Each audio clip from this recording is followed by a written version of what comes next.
Salam sepak bola ya. Dimana di sini kita akan mengulas dan membahas bagaimana partai puncak ya di Euro 2020 nanti antara Inggris ketemu Italia.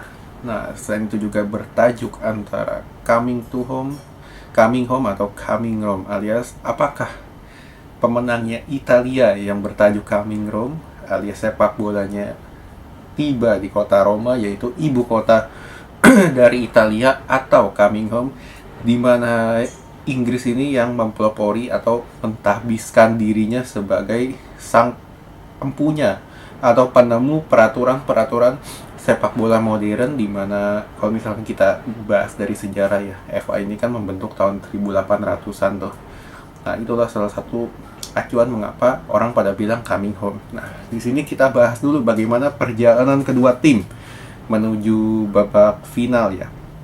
Di mana Italia tergabung di grup A dan mereka lulus dengan 9 poin, dan penampilannya pun diacungi jempol. Tim di grup A walaupun tidak sekuat Italia, namun tim-tim kayak gini kan bisa aja jadi tricky kan, alias batu kerikil sandungan. Nah, namun di asuhan Mancini di grup stage Italia kebobolan 0.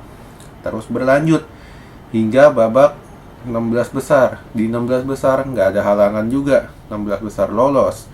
Lalu perempat final lolos, dan kemarin baru ketemu di babak semifinal, yaitu mulai berimbang lah ketemunya, yaitu Spanyol. Dimana di situ mereka kan berlanjut hingga babak adu penalti. Dan adu penaltinya ini kalau gue bilang ya, ini Italinya lagi beruntung aja, karena ya kalau gue bilang Donnarumma bukan one of the best goalkeeper di adu penalti, dan kebetulan mau rata tendangannya ngawur, jadi gampang banget diblok. Ya, secara singkat Italia masuk final. Lalu kita lihat dari Inggris tergabung di grup C atau grup D, dan di grup ini Inggris cukup menemui hambatan ketika ditahan saudara sebangsa mereka Skotlandia 0-0. Nah,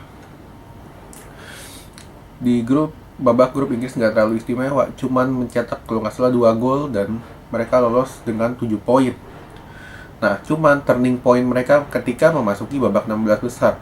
Ketika itu orang banyak menjagokan Jerman karena bertajuk partai klasik antara Inggris ketemu Jerman, di mana Jerman ketika bertemu Inggris di turnamen-turnamen resmi besar, Jerman lebih banyak menang. Nah, cuman di sini Southgate berhasil memutarbalikkan fakta dengan dengan bermain pragmatis, ngincar counter. Jerman kalah 2-0. Masuk ke babak perempat final.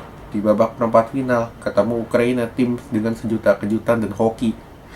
Cuman hokinya Ukraina habis di sini, dibantai oleh permainan klasik Inggris, yaitu mengandalkan bola-bola atas. Masuk ke babak semifinal. Di babak semifinal lagi-lagi mereka nggak bertemu hadangan berarti. Kenapa? Karena mereka hanya berjumpa dalam tanda kutip Denmark, tim yang lebih mengandalkan fisik dan juga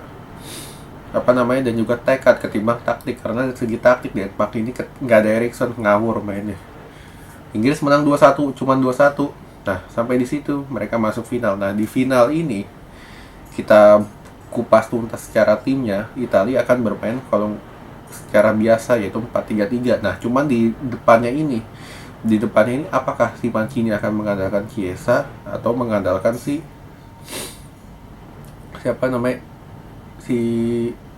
itu yang Bernardeschi atau siapalah itu. Nah, tujuannya apa? Karena Italia kehilangan salah satu penggeraknya, yaitu Spinazzola yang cedera. Jadi mau nggak mau Emerson main. Nah, disinilah Emerson ini menjadi lubang bagi tim Italia, apalagi ketika dia berjumpa sayap-sayap Inggris yang cepat, ada Sancho, ada Saka. Nah, terutama Saka ya. Kalau Sancho kalau gue bilang ya biasa aja mainnya. Cuman Saka ini walaupun dari segi visi dia nggak terlalu bagus, cuman dari segi speed Emerson akan gampang diobrak-abrik. Nah, selain itu juga kekuatan Inggris ada di mana? Ada di posisi dari Harry Kane itu sendiri, di mana dia mampu menarik 2 hingga pemain, sehingga pemain kayak Sterling, kayak Grealish segala macam kalau dipasang bisa masuk ke dalam. Nah, inilah yang patut diawasi oleh Italia.